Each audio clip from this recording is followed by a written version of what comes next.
माँ, ये राधिका है, तुम्हारी बहू। राधिका गांव में हॉस्पिटल में नर्स का काम करती है।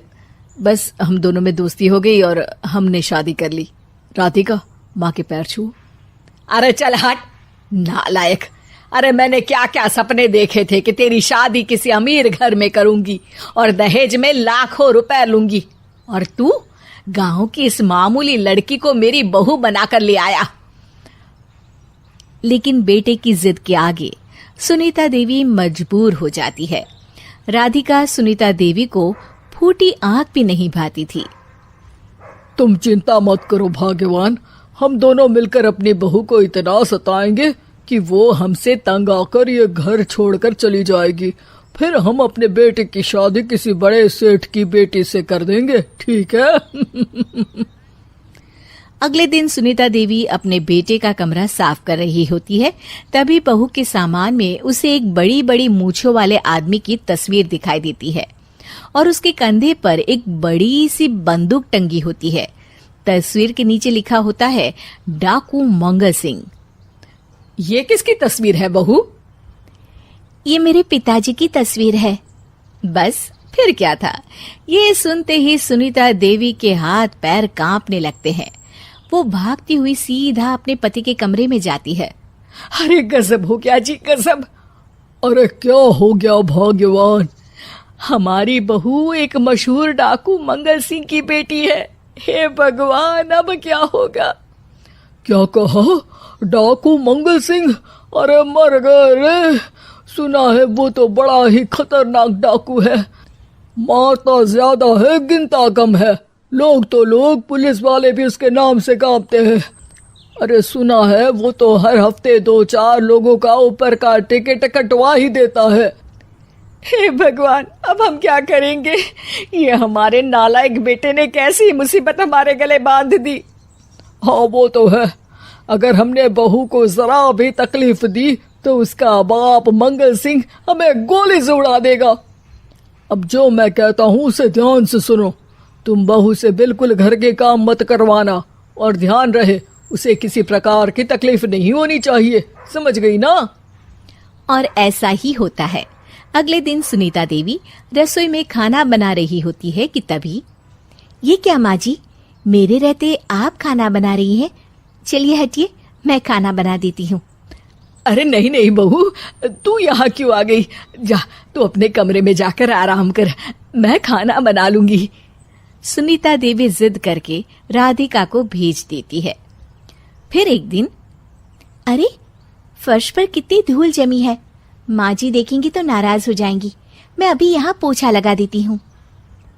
राधिका जैसे ही पोछा लगाने लगती है कि तभी उसके ससुर की नजर उस पर पड़ती है। बंसीलाल भागता हुआ वहां आता है। अरे नहीं नहीं बहू, तुम ये क्या गजब कर रही हो? बहू तो बेटी समान होती है और हम ना अपनी बेटियों से काम नहीं करवाते। तुम आराम से बैठकर यूट्यूब पर किड लॉजिक चैनल की सास बहू की कहानियां देखो। वो लोग ना बहुत अच्छी अच्छी कहानियां बनाते हैं। सच? आप देखते हैं? अरे मैं तो रोज देखता हूँ। शहर की बहू तो मेरी फेवरेट कहानी है। हाँ, ये कहकर बंसीलाल पोछा लगाने लगता है। इस तरह राधिका के सास ससुर सारा दिन उसकी खुशामद में लगे रहते हैं और उसे किसी महारानी की तरह रखते थे। कैसा लगा बहू? पिज्जा टेस्टी तो है ना? अच्छा, मीठे में क्या खाओगी बोलो तो? माँ जी, मुझे तो काजू कतली बहुत पसंद है और उसके बाद 1 गिलास लस्सी मिल जाए तो मजा आ जाएगा। ये सुनते ही सुनीता देवी अपने पति को कोहनी मारते हुए कहती है, अरे सुना नहीं बहू क्या मांग रही है? जल्दी से भागकर बाजार जाइए और सब खरीद कर ले आइए। हाँ हाँ भाग्यवान, अभी जाता हूँ। राधिका की तो 5 उंगलियां घी में थी। वो तो अपने ससुराल में मजे कर रही थी। दूसरी तरफ राधिका की सास उसके लिए कभी नई साड़ी खरीद लाती तो कभी उसके लिए नए गहने बनवा देती। फिर एक दिन डाकू मंगल सिंह अपनी बेटी राधिका से मिलने अपने आदमियों के साथ आता है। उन सबको देखते ही राधिका के सास ससुर डर के मारे कांपने लगते हैं। मर गया रे। डाकू मंगल सिंह तो सच में कितना डरावना दिखता है, ऊपर से इतनी बड़ी बंदूक लेकर घूमता है। कैसे हैं समधी जी? क्या हुआ? आप इतना घबरा क्यों रहे हैं? और आपको इतना पसीना क्यों आ रहा है? आपकी तबीयत तो ठीक है ना? जी अभी तक तो ठीक है, पर लगता है बहुत जल्द खराब होने वाली है। क्या कहा आपने? जी कुछ नहीं, बताइए बताइए कैसे आना हुआ। दरअसल आज आपके शहर में हमारी नाटंकी मंडली का प्रोग्राम है, तो इसी बहाने सोचा बेटी का ससुराल भी देखता चलूं। ये सुनते ही राधिका के सास ससुर हैरान हो जाते हैं।